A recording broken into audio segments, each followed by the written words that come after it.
Question number 9 क्या है देखिए, y इक्वल एक्स स्क्वायर एवं y इक्वल मॉड x से घिरे छेद का क्षेत्रफल ज्ञात करना है।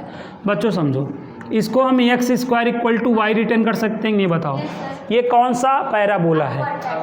अपवर्ड पैराबोला है। कैसे जाने, देखो जो आपका पैराबोला होता है 2 in 1 फॉर्म में होता है और जिसकी पावर 1 होती है उसका मुंह उसी दिशा में खुला रहता है। देखो y की पावर क्या है, 1 है और धनात्मक है, तो अपवर्ड पैराबोला हुआ कि नहीं। अगर y की पावर 1 होती है और ऋणात्मक होगा तो डाउनवर्ड पैराबोला होता है। ऐसे इस तरीके से बताया था, याद करो। और यहाँ पे ये देखो x की पावर इवन है, तो ये कर्व सिमेट्रिक अबाउट क्या होने वाला है, y एक्सेस। y एक्सेस के दोनों साइड जो है इसका जो मुंह होगा पैराबोला का सेम मतलब ओपन हुआ होगा ना। इसका मतलब ये राइट हैंड पैराबोला का यही तो मतलब है, अपवर्ड पैराबोला यही तो है, ये अपवर्ड पैराबोला है। और ये देखो x की पावर इवन है ना, curve symmetric about y axis है ना, कि y एक्सेस के राइट और लेफ्ट जो होगा फिगर एक जैसा होगा। सिमेट्रिक का क्या मतलब है, लाइन के दाएं और बाएं फिगर अगर एक जैसा है तो वो लाइन उस कर्व के अबाउट क्या होता है, सिमेट्रिक होता है। तो इसका ग्राफ ऐसे बनेगा कि नहीं बताओ, याद आया कि नहीं। अब ये आप जानते हो कि भाई मॉड है, अगर मॉड 3 है ना तो मॉड हटेगा तो जान ही रहे हो। जैसे मॉड x बराबर 3 है, मॉड हटा दें तो x बराबर प्लस माइनस हो जाता है कि नहीं। तो मतलब अगर मॉड x बराबर 3 है तो इसका मतलब +3 हो सकता है, -3 हो सकता है। तो अगर केवल मॉड x ही है तो ये क्या हो सकता है भाई, +x और -x दोनों हो सकता है कि नहीं बताओ।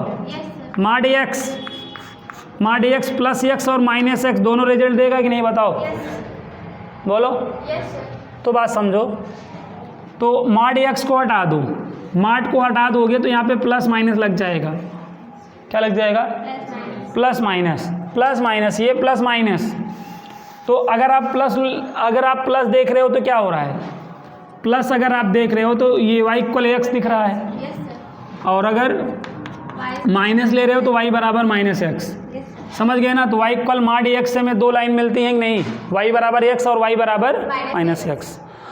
और ये इक्वेशन आपको किसकी याद दिला रहा है, लाइन पासिंग थ्रू ओरिजिन का। लाइन पासिंग थ्रू मूल बिंदु से होके जाने वाली रेखा का समीकरण ही तो इसी मॉडल में होता था, y बराबर mx। याद करो, ये जो इक्वेशन है y बराबर x, y बराबर -x, ये लाइन पासिंग थ्रू ओरिजिन का इक्वेशन है कि नहीं। लाइन जब ओरिजिन से जाती रहती है तो इसी मॉडल में तो उसका इक्वेशन होता था। अब यहाँ पे क्या हुआ, अगर कंपेयर कर दें तो y बराबर mx से अगर इसका और इसका क्या कर दें, कंपेयर, तो यहाँ पे स्लोप क्या हो रही भाई 1, और इधर स्लोप क्या हो रही -1। तो यहाँ पे स्लोप क्या है बच्चों, पॉजिटिव, और यहाँ पे स्लोप क्या है, निगेटिव। याद करो, बनाना। और दोनों किससे जाएंगी, ओरिजिन से जाएंगी नहीं, क्योंकि लाइन पासिंग थ्रू ओरिजिन का इक्वेशन है यार। और लाइन पासिंग थ्रू ओरिजिन की 2 स्थिति हो सकती है, स्लोप पॉजिटिव और निगेटिव को मतलब समझते हैं ना। याद करो कैसे आप स्लोप बताया था, स्लोप 4 तरह की हो सकती हैं।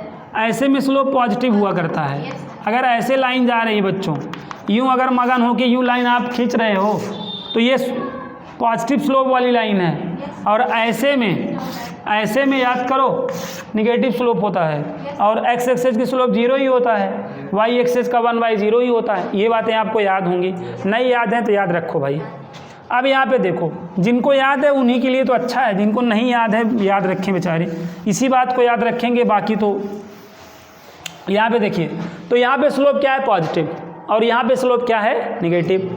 और लाइन पासिंग थ्रू ओरिजिन, तो y इक्वल अगर x है तो भाई लाइन पासिंग थ्रू ओरिजिन की ये स्थिति बनेगी। किसके लिए बनेगी, y इक्वल x के लिए ये बनेगी, और ये y इक्वल -x है ना, तो ये स्थिति बनेगी। समझ गए बात को, बोलो। तो अब हम इसका ग्राफ बना देते हैं, किसका, इसी का। अब हमको क्या करना है, दोनों का ग्राफ बना देना है। यहाँ पे आपने क्या समझ लिया, m बराबर क्या है 1, और m बराबर यहाँ पे क्या है -1। m यहाँ पर आप क्या है, पॉजिटिव है, यहाँ पे क्या है, निगेटिव है। अब इसका हम क्या बनाते हैं, ग्राफ। ठीक है, ग्राफ देखिए, ये जो राइट है ये कौन सा पैराबोला है, अपवर्ड पैराबोला है। तो अपवर्ड पैराबोला मैं किससे बनाने वाला हूँ, रिन साबुन से। देखो ये अपवर्ड पैराबोला हुआ, ध्यान समझना, अच्छे से ग्राफ बनाना, 3-4 कलर की पेन यूज करना, देखने वाले को भी रंग बिरंगा अच्छा लगता ही है ना। यहाँ तक आया भाई, ये कौन सा पैराबोला है, अपवर्ड पैराबोला, एक्स स्क्वायर बराबर वाई। ठीक है, अगर कोई दिक्कत है तो मैं आपको अब पैराबोला के वीडियोज़ भेज दूंगा, आप ग्रुप में देखकर क्लास 11 का पूरा जो 3 महीना मैंने कोऑर्डिनेट ज्योमेट्री पढ़ाया था उसको देख लीजिएगा, तब आप आके यहाँ पे समझेंगे तो आपको कोई क्वेश्चन में समस्या नहीं आएगी ना। इतना टाइम आपके पास है नहीं, लेकिन एक्स स्क्वायर बराबर वाई यहाँ तक आ गया, इसका ग्राफ बना दिया। अब सुनो, ये ना स्लोप पॉजिटिव है ना, तो लाइन कैसे जाएगी? ऐसे जाएगी कि नहीं? यूं निकल जाएगी कि नहीं बताओ? अच्छा हाँ, तो यही तो मैं आप लोग का ध्यान देखना चाह रहा था। ये तो स्लोप जब निगेटिव होगा तब ना, पॉजिटिव है तो लाइन यूं जाएगी ना। यहाँ पे देखिए, समझ में आएगी नहीं बात? और निगेटिव वाली लाइन ये होगी, ये वाली ना, जितना आप यहाँ पे दोनों सेम ही कट, ये कौन वाली लाइन है बताओ? y इक्वल माइनस एक्स, ऐसे लाइन खींच दिया, मतलब ऐसे लिख दिया करना। और ये बताओ, अब यहाँ पे क्वेश्चन सुनो, परवलय और इससे जो घिरे छेद का क्षेत्रफल ज्ञात करना है। अरे यार, ये परवलय और इससे जो क्षेत्र घिरे उसी क्षेत्र का क्या करना है? क्षेत्रफल बताना है। तो कौन घिरा? देखो ये घिरा नहीं, यहाँ तक आया, ये घिरा, मतलब ये घिरा और ये घिरा, तो ये क्षेत्रफल आपको बताना है कि नहीं? बताओ, बताना है ना। अब यहाँ देखो, ये कौन सा पॉइंट है? ये वाला बी, समझ गए? अब जैसे जो एरिया ये होगा वही एरिया ये होगा कि नहीं? बताओ। तो ये वाला एरिया निकाल के 2 का गुणा कर दूं तो टोटल एरिया आ जाएगा कि नहीं? अब ये एरिया निकालना इतना आसान काम नहीं होगा। अब यहाँ पे आपको बहुत बुद्धि लगाना पड़ेगा। यहाँ तक आया? ये वाला एरिया निकाल के 2 का गुणा करूँ तो आ जाएगा ना? बताओ। चलो पहले यहाँ पे देखो क्या लिखेंगे हम। यहाँ पे देखो बच्चों, ये ओ ए है, इस पॉइंट को ये बी हो ही चुका है, इसको सी बोल दो, इसको डी बोल दो। यहाँ तक आया? अरे यार यहाँ पे एक पॉइंट यहाँ पे ले लो, ये सी है और ये डी है ना। तो जो रिक्वायर्ड एरिया है क्या होगा बच्चों? अभी क्षेत्रफल क्या होगा आपका बताओ?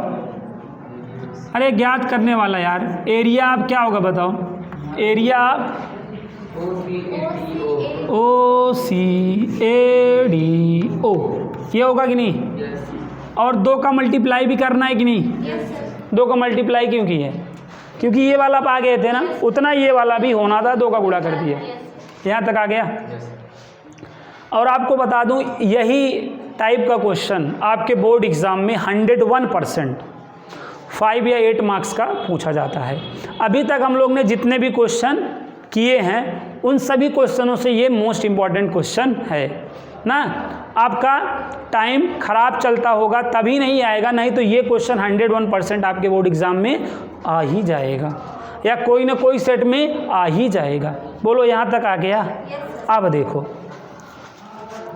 अब हमें क्या करना पड़ेगा, ये लाइन और ये पैराबोला जहाँ पे क्या किया, मीट किया, वहाँ से ना हमको ऐसे परपेंडिकुलर ड्रान करना पड़ेगा। क्या करना पड़ेगा? और उसको हम क्या बोल देंगे? एम। यहाँ तक बात समझ में आया? बोलो। अब सुनो, आपको एरिया कौन सा चाहिए है? ओ सी ए डी ओ चाहिए है, ठीक है। इरफान साहब बताएंगे तो ओ सी ए डी ओ वाला एरिया क्या सबट्रैक्ट करने, किसमें क्या सबट्रैक्ट कर देंगे तब ये एरिया आएगा?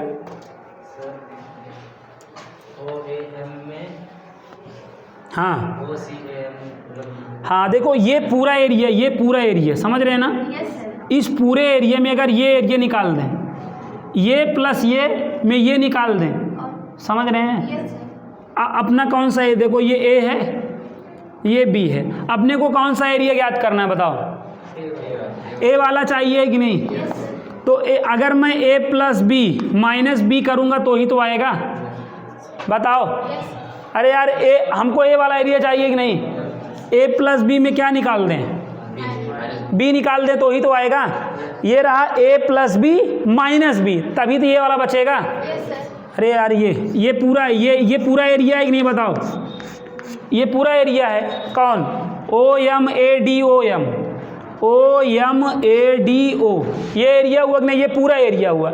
इस पूरे एरिया में किसका एरिया निकालूं? ये देखो जो रिन से साइडेड कर रहा हूँ, समझ रहे हो?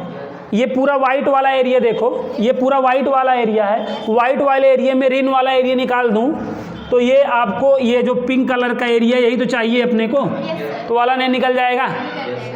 वाइट वाले में रिन वाला निकालना पड़ेगा कि नहीं बताओ? यहाँ पे बुद्धि लगानी पड़ेगी। बताओ लगा लिए?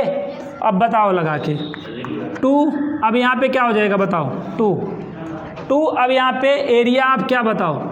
एरिया आप बताओ। O M A D O minus बताओ एरिया आप बताओ।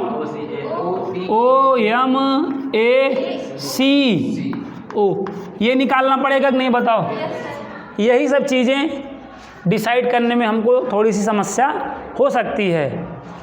अगर कोई दिक्कत हो तो फिर से एक बार मैं रिवाइज करा रहा हूँ। देखो अपने को ये एरिया चाहिए है, ये वाला एरिया अपने को मांगता है, ये वाला एरिया मांगता है। ये वाला एरिया कब आएगा? इस पूरे एरिया में, ये पूरे एरिया में ये निकालना पड़ेगा ना। ये वाइट है, देखो ये वाइट, ये एरिया पूरा देख रहे हो ना आप? ये वाइट वाला एरिया है और ये रिन वाला एरिया, ये रिन वाला। वाइट वाले में रिन वाला निकाल दोगे तो ये जो रेड कलर का एरिया है वही तो अपने को निकालना था। आ नहीं जाएगा? बोलो यार। चलो अब आगे आपको कोई समस्या नहीं आएगी। अब यहाँ के बाद आप क्या लेते हैं? पट्टी। अब ये किस पे पट्टी लेनी है बताओ? आपका देखो कर्व सिमेट्रिक अबाउट क्या है? वाई एक्सिस है ना? वाई एक्सिस है। तो यहाँ पे देखो ये एक्स एक्सिस के अलॉन्ग फिगर बनाए कि नहीं बताओ? तो एक्स एक्सिस की पट्टी ले लो। किसकी? यहाँ पे पट्टी लो। डी एक्स करोगे तो क्या किसका मल्टीप्लाई होगा? वाई। लिमिट क्या बनेगी बताओ? लिमिट क्या बनेगी बताओ? ओ एम ए डी ओ में लिमिट क्या बनेगी? O M A D O. तो ये तो ओरिजिन ही है, तो 0 0 हुआ। एम का कोऑर्डिनेट मालूम होना चाहिए ना? मालूम है क्या? मालूम है क्या? कैसे मालूम होगी? इनको सॉल्व करेंगे। 2 लाइनों को सॉल्व करने पे कौन सा पॉइंट मिलता है? दोनों जहाँ पे मीट करते रहते हैं ना। अगर इसको और इसको सॉल्व कर दूँ तो ये ए का कोऑर्डिनेट नहीं मिल जाएगा? याद करो, भूल गए आप लोग। याद करो ये लाइन क्लास 11th है, देखो क्लास 11th है। इनको सॉल्व करूँगा तो ये वाला कोऑर्डिनेट नहीं मिलेगा? मिला। 6,1 सॉल्व किए, मिला नहीं? तो ये वाला पॉइंट हुआ कि नहीं? अब देखो ये लाइन है y=x और ये आपका पैराबोला है। इसको सॉल्व करूंगा, ए का कोऑर्डिनेट बन जाएगा। और ए के कोऑर्डिनेट में मुझे किसकी वैल्यू चाहिए है? केवल x की, क्योंकि यहाँ पे dx है तो लिमिट x की बनेगी। समझ गए? y की नहीं, तो हमें x की चाहिए। तो क्या करेंगे? ये y की वैल्यू उठा के यहाँ रख दो, पटक दो। क्या हो जाएगा? x²। y की वैल्यू क्या है देखो ना, x ना। तो x² - x बराबर 0। x कामा ले लो, x - 1 बराबर 0। एक x बराबर 0 आएगा और एक x बराबर 1। तो x बराबर 0 तो यहाँ है ही, तो अपने को ये 1 हुआ कि नहीं बताओ? अरे यार ये 1, 0 हुआ। यह वाला कोऑर्डिनेट क्या हुआ? चलो तो यहाँ पे लिमिट क्या हो जाएगी? 0 to 1 हो जाएगी। और ऐसे बगल बताओ इसके लिए ओ एम ए सी ओ। ये डी एक्स तो कर ही लिया, वाई का भी हो गया। अब लिमिट क्या होगी बता दो जाने बहादुर, क्या लिमिट होगी? ओ एम ए सी ओ, यही लिमिट होगी। 0 to 1 ही होगी। 0 to क्या होगी? 1 ही लिमिट होगी। यहाँ तक आया कि नहीं बताओ?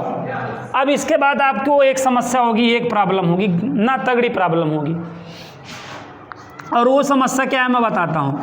0 to 1 यहाँ पे y, यहाँ y है ना, तो यहाँ जो y है देखो y, O M A D O, यहाँ पे जो y है लाइन से लिया जाएगा कि पैराबोला से लिया जाएगा? बड़े वाले में OMADO, OMADO, ये वाला देखो, ये पट्टी देखो, ये पट्टी किसको टच कर रही है? बड़े वाले में। लास्ट में देखो OMADO लाइन को टच कर रही है कि नहीं बताओ? तो लाइन यहाँ पे y की वैल्यू कहाँ से लेनी है? लाइन से लेनी है। और यहाँ पे y की वैल्यू कहाँ से लेनी है? पैराबोला से, परवलय से लेना है। बताओ, ये अगर डिसाइड करने में आप चूके ना तो गए, क्योंकि y की वैल्यू दो जगह है। देखो ना, y की वैल्यू मिल नहीं रही है तुमको ना, तो यहाँ पे कौन से y की वैल्यू ली जाएगी? समझ गए? लाइन वाली। और यहाँ पे अक्सर बच्चे यहीं पे आके गलती कर जाते हैं ना, सोच नहीं पाते y, मतलब यहाँ पे देखो ना, यहाँ पे वक्र का काम देखो, किससे लास्ट वाला वक्र कौन है? लाइन है ना। और यहाँ पे लास्ट वाला कौन है? पैराबोला। समझ गए? अब y की वैल्यू क्या है? देखो y की वैल्यू क्या है? देखो ना, x नहीं है, और y की वैल्यू यहाँ देखो ना, x² है ना। बताओ, तो ये थोड़ा टफ क्वेश्चन है, इसलिए मैं इसका कैलकुलेशन कर दे रहा हूँ। बाकी तो आप ना, इसको आप जान ही रहे हैं क्या होगा। क्या होगा बताओ? x²/2, और यहाँ पे तो क्या हो जाएगा? स्क्वायर ब्रैकेट लगा देंगे, क्या? 0 to 1 ना, बोलो। ऐसे यहाँ पे क्या हो जाएगा? x³/3, और 0 to क्या हो जाएगा? 1। समझ गए? सॉल्व कर लो। 0 तो रखना नहीं है। यहाँ क्या आया बताओ? 1/2, वहाँ पे -1/3। कैलकुलेशन दे दो, आपका तो स्ट्रांग है। क्या? 2 इंटू क्या आएगा? 3, 1/6, 1/3 क्या? Square unit. आया कि नहीं? बताओ। तो ये क्वेश्चन आप करके 8 नंबर की प्राप्ति कर लोगे ना। मुझे आपके कैलकुलेशन पे पूरा विश्वास। ठीक, तो आप इसको नोट कर लीजिए और कर लीजिएगा।